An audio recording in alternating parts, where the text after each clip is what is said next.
บายดีพี่น้องเอามานำแม่มาทุกตัวแล้วมื้อเนี่ยมานำแม่แล้วอยากกินหญ้านำแม่แล้วพี่น้องเลยแต่ละตัวเนี่ยพี่น้อง เต้นกระดองละกำลังอยากกินหญ้ามันเนี่ยเริ่มแข็งแห้งแล้ววันนี้พี่น้องเลยเนี่ยตัวนี้เกิดก่อนเพิ่นนี่นะตัวแม่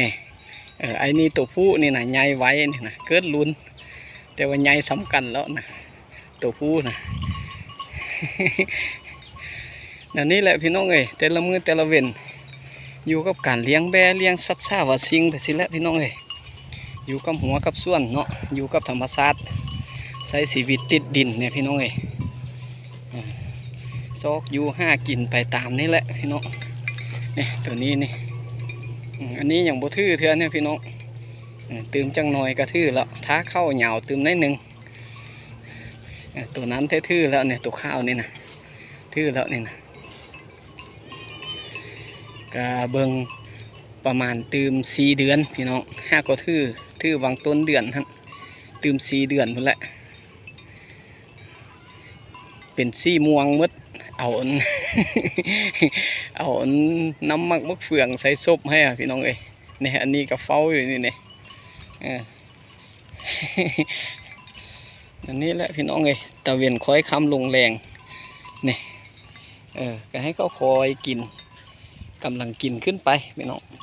กินกลับขึ้นไปคอกพุ่นแหละมันนี่นะกลับขึ้นไปคอกไปเข้าคอกกินไปก็ไปเวียน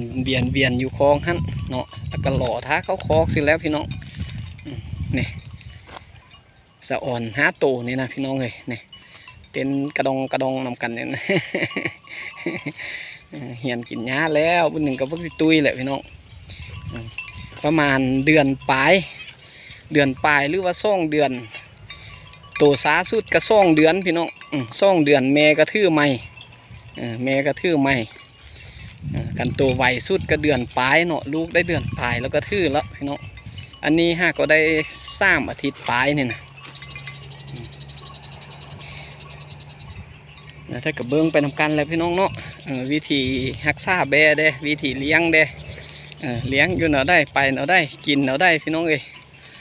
นี่กินหญ้าตามธรรมชาติหญ้าเริ่มเหี่ยวแล้ววันนี้นะตื่มจังน้อยนี่ก็ได้ฝันเขือเข้าให้กินแล้วพี่น้องเนี่ยเขือเข้าตัวที่มันอยู่สูงนะมันอยู่สูงแล้วแบะมันจองบ่ได้เนี่ยแนวนั้นนะพี่น้องเป็นตุ่มยุ่มอยู่นะเขาก็ฟันล